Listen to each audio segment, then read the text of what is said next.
Hi, good afternoon. So from nuclear energy, we will be looking at the role of renewable energy in the ongoing energy transition. My name is Jennifer Aguinaldo. I am MEAD's Energy and Technology Editor.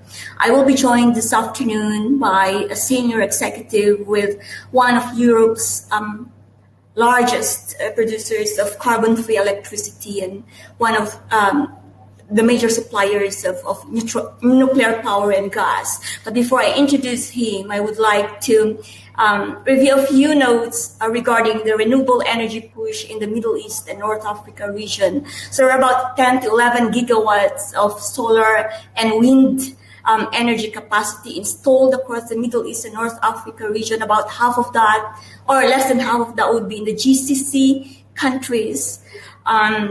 And there's about 11 to 12 gigawatts of renewable energy projects that are currently under construction in the region as well. By 2030, we're expecting, according to the plans and the economic and energy diversification plans of these countries, we expect about 98 gigawatts of installed capacity by the end of this decade.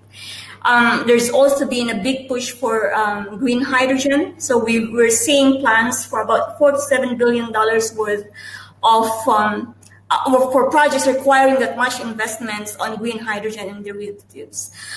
So let me now introduce our expert this afternoon. I'm privileged to have with us Visa Ahonyemi, advisor to the CEO of Fortum, one of Europe's largest producers of carbon-free electricity. Good afternoon, Vesa. Good afternoon, Jenny. Hello, and thank you very much for having me. Absolutely. So let's get on with it. What do you think is, can you walk us through the role that Fortum has been playing in terms of the energy transition in Europe, and how these learnings or experiences that you've seen perhaps can help inform the strategies in the Middle East or in the Gulf countries? Sure, happy to explain further. So basically our strategy looks at the energy transition from 2 points of view. So basically, first of all, we have our own decarbonization challenges and targets.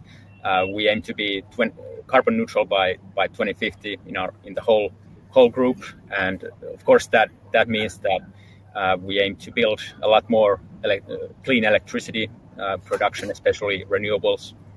And then we aim to and are currently developing green hydrogen and clean hydrogen projects very, very rapidly.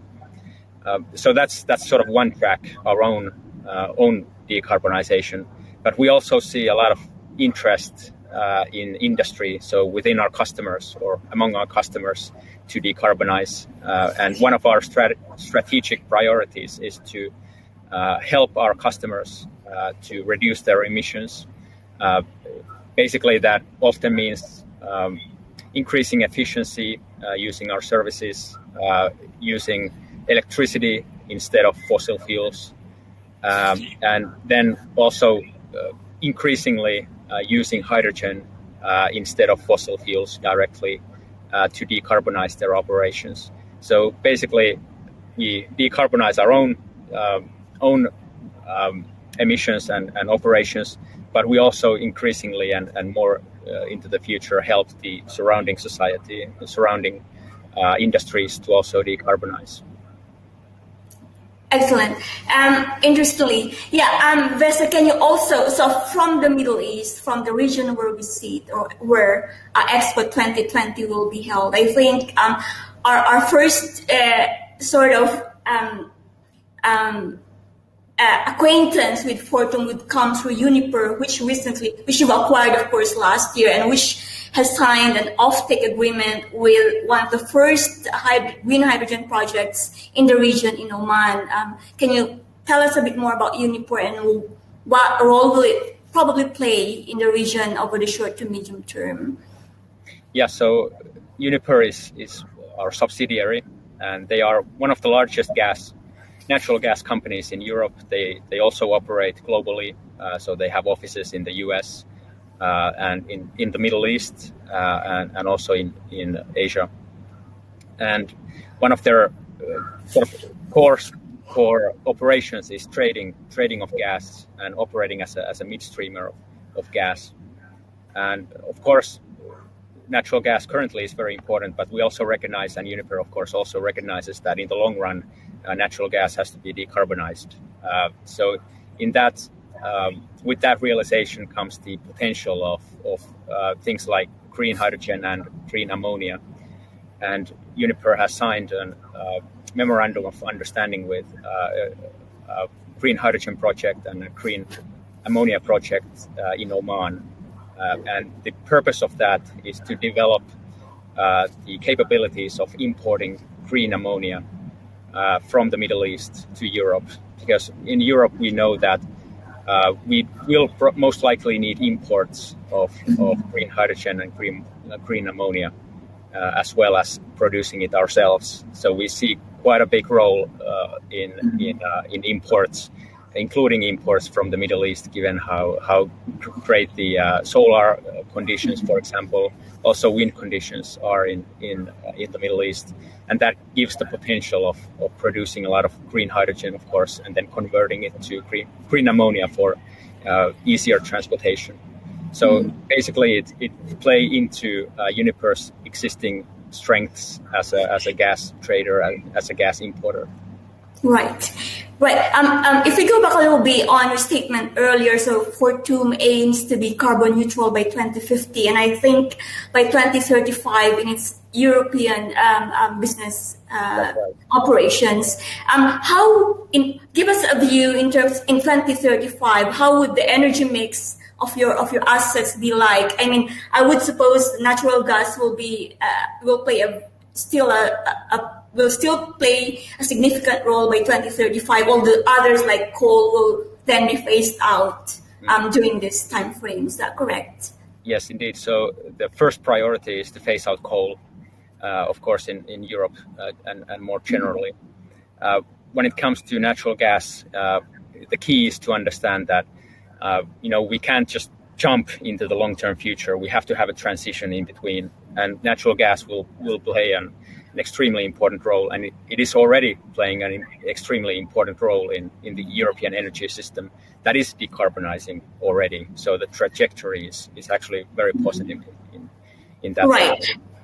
Right. Well, so basically what we hear from this region is that over the medium term, natural gas will still play, it's the same narrative as what you've just said, because they provide a reliable base load and ramp up that the intermittent variable renewable energy cannot supply. But in terms, and there are also technologies now that allow a hydrogen to be combined with natural gas for power plants. Is that something you're seeing? Is that a trend that will see an increasing adoption over the next decade, at least during this transition phase to carbon-free electricity? Yes, indeed. So we see that the energy system, and if we look at the electricity system in particular, we do see that the volatility will increase as a result of increasing amounts of wind and solar energy system. So, the volatility means that you then also need a lot of offsetting capacity, so the flexible capacity in the system as well, in order to keep the lights on. And we see that currently natural gas, and also in the couple of years ahead, natural gas will play this role increasingly.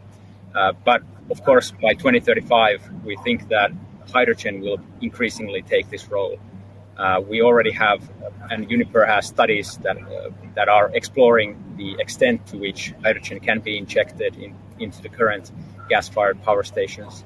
And we think that this will become more and more common in the future. But we also recognize that the role of hydrogen in the electricity system will not be exactly the same as natural gas currently. So it's not like a full one-to-one replacement, but it's more about keeping the flexibility and keeping the energy system in balance. That will mean a higher volatility in prices. Right. And you mentioned the hydrogens. I think we're moving from, let's say, the accepted role of natural gas in the energy transition, and now moving to green hydrogen. What what are the realistic short, medium, and long-term scenarios in which hydrogen can help decarbonize the electricity production sector, as well as other sectors such as industries, petrochem, among others? Can you give us your perspective in terms of how this would transpire over the next 10 years, let's say? Sure, happy to do so. We think that in the next 10 years or so, the hydrogen value chain, meaning the production and manufacturing of electrolyzers, for example, and the infrastructure, pipelines, and so forth, in the next 10 years or so, they will be increasingly ramped up and modified to take in more hydrogen.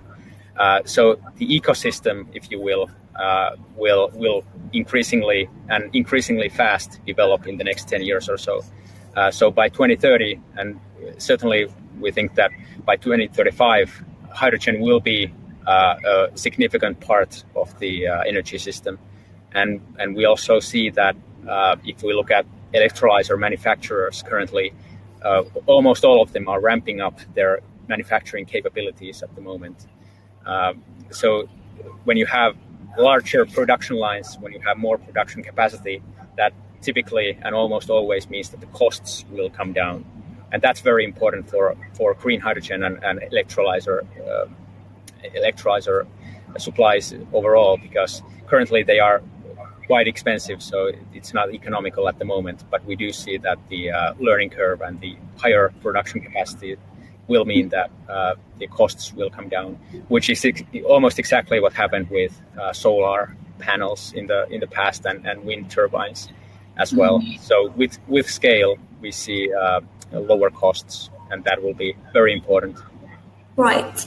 So, yeah, I mean, of course, you're the expert, but we're hearing, of course, that current estimates for green hydrogen, let's say, it costs about $2.5 to $3 per kg, which is still 2 to 3 times more expensive than producing gray or blue hydrogen. Although in the region, given that 1 cent a kilowatt hour solar PV productions in Saudi Arabia, the market's telling us that hypothetically the cheapest green hydrogen can be produced in the region. But as I agree with you that the key would be to be able to come up with an electrolyzer capacity that can support that. And are you confident, Vesa, that over the next 3 years, perhaps, that we would be able to come up with gigawatt-size electrolyzer capacity, or do you see a more gradual sort of scaling in terms of capacity? Yeah, it's tough to say. The sort of couple of years ahead, it's tougher to say, but it's easier to say that by 2030, the scale will be in the gigawatts. Currently, Uniper, for example, has their pilot projects that already have been operating for almost 10 years, and they are in the couple of megawatts. But as what happened with solar projects, first you had a couple of megawatts, then you had a couple of 100 megawatts, and then all the way to gigawatt projects. So I do think that by 2030, the electrolyzer project scale will be in the gigawatts, but it's more difficult to say which exact year that scale up will happen, because there are so many economic and policy uncertainties around at the moment.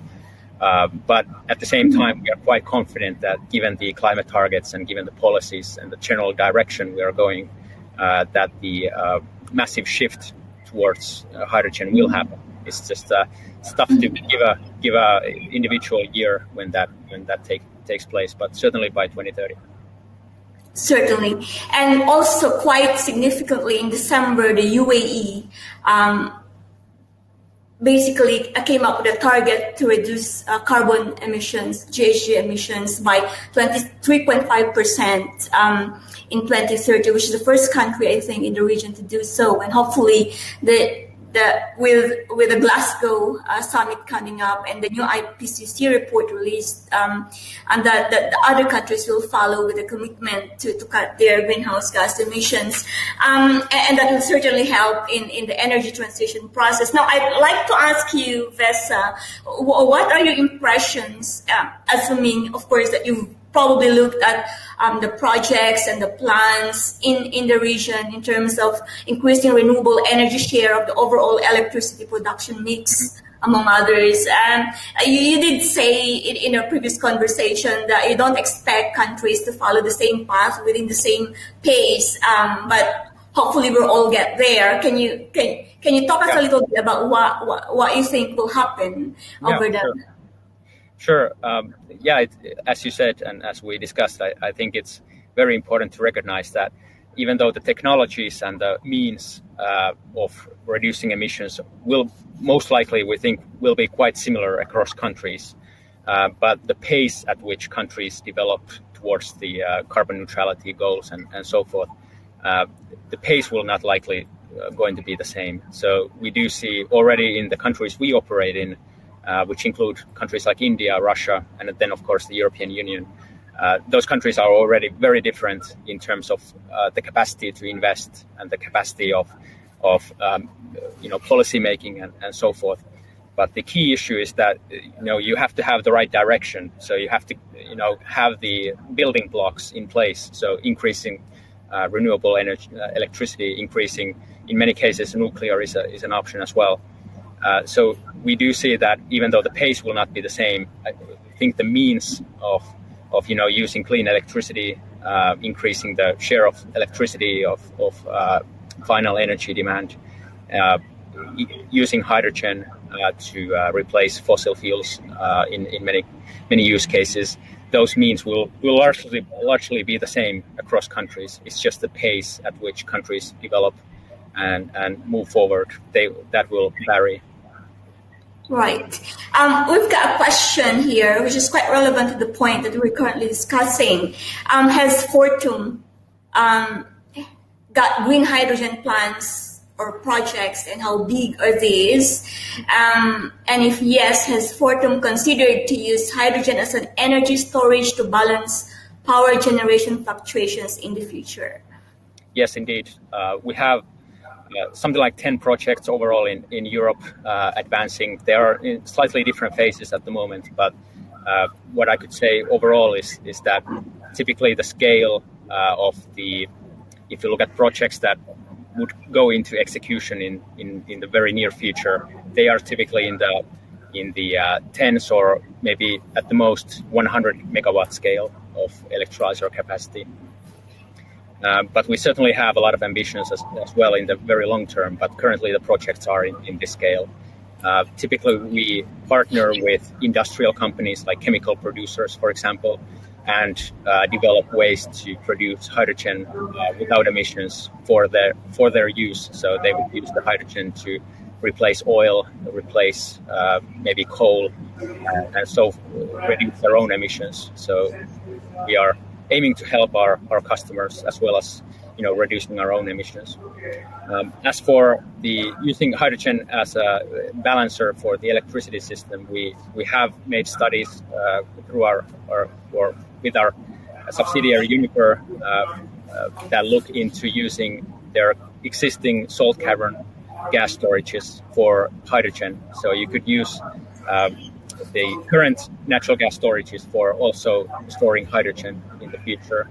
And as far as I know, they are very promising. So you can use some of the gas storages quite well for hydrogen, and that will allow hydrogen in the future to actually balance the energy system very well.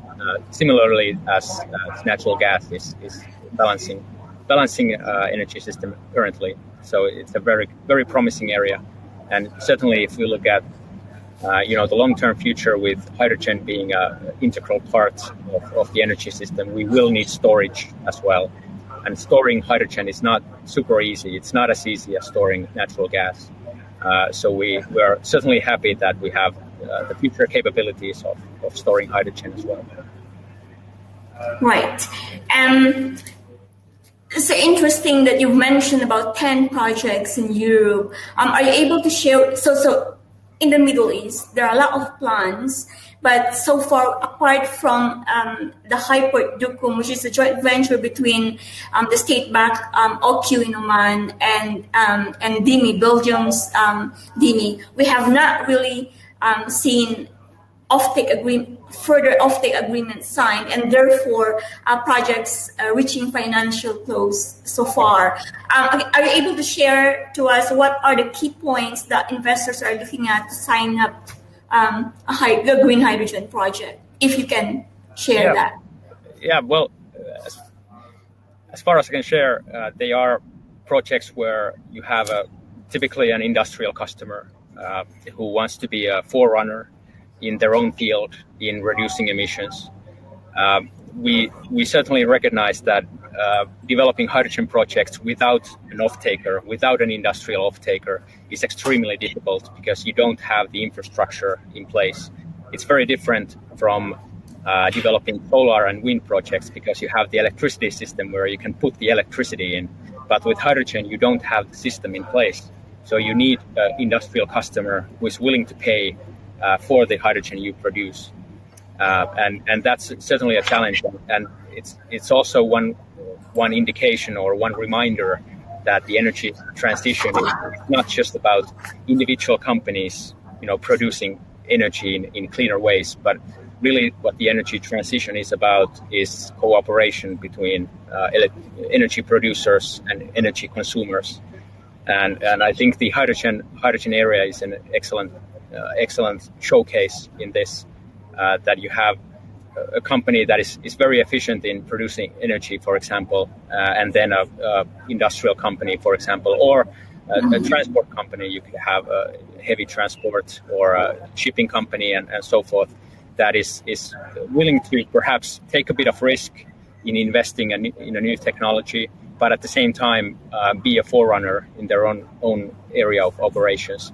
And that creates very, very powerful synergies in the way that you necessarily didn't have with solar and wind, because, with solar and wind, you can just, produce the energy and put it in the existing system. So we see that it's extremely important to have an off-taker, and all the projects we have are basically just developed together with industrial customers. Yeah, thank you. All right, so there's another new development that started in the beginning of the year about the price of polysilicon, which is a raw material for building solar panels, increasing along with the prices of other commodities like aluminum or steel that's used in solar panel production, along with increasing freight costs. What are there any implications that this might have in terms of the renewable energy price, which is of course a fundamental part of being able to get to that level of affordable green hydrogen? Yeah, we have seen commodity prices overall increase, and that certainly applies to the raw materials that go into solar panels. And of course, wind turbines as well, given that wind turbines use a lot of steel, and steel prices are quite high as well. It is a very important issue. Certainly, I think if you look at Europe at the moment, what is balancing out the increase in commodity prices is that also energy price and the electricity price is increasing at minimum at the same rate. So you have this offsetting effect from the electricity price, which helps mitigate the effect. But of course, also if we look at the very long run, you have massive increases in the volume of solar panels that are needed, and the wind turbines as well. It is an issue and a concern that whether there's enough raw materials to go around and whether that will actually slow down the transition. But I don't think we are seeing those effects yet, simply because the electricity prices generally are compensating for the increase in raw material costs. But it is an issue to keep in mind in the future. Right. And I think we have not mentioned blue hydrogen in this conversation. Do you see a role for blue hydrogen, or is that something that will be an intervening phase until we're able to get to green hydrogen with economies of scale? Yes, we do see a role for blue hydrogen, and it's one of those issues that if we look at the scale of the challenge, right, we have something like 5,000 terawatt hours of natural gas consumption currently in Europe, and we have something like 3.6 gigatons of emissions that we need to abate. The scale of the challenge is such that we shouldn't really exclude any possibilities or any technologies that can help in that journey. And blue hydrogen is exactly one of those technologies. We know that there are some challenges in blue hydrogen that you don't have with green hydrogen and electrolyzer manufactured hydrogen. But at the same time, the potential is very good as well. So if you have the CCS capabilities in place, if you have pyrolysis capabilities in place, blue and turquoise hydrogen can make a really big impact as well. And I think it's the kind of the same thing with nuclear energy, that they are useful elements to have in place, and certainly elements that you shouldn't exclude simply because the scale of the challenge we face is so massive. Interesting. A final question, if I may, Vesa. Can you tell us, is there a specific plan for Fortum to expand its presence in the region? I mean, I know that you operate power plants across Europe and other parts of the world, but are you looking at opportunities specifically in this region at the moment? I would say our focus area is in Europe at the moment, but certainly we are open to increasing presence elsewhere as well. We have a long-standing presence in India, for example, in solar energy production. We have through Uniper a presence as I mentioned, in the US and in Dubai and also in Asia. So certainly we are not excluding any areas out, but currently our focus area is in Europe. All right. Well, I think, we've got 3 more minutes. We've got a question here, if it's okay.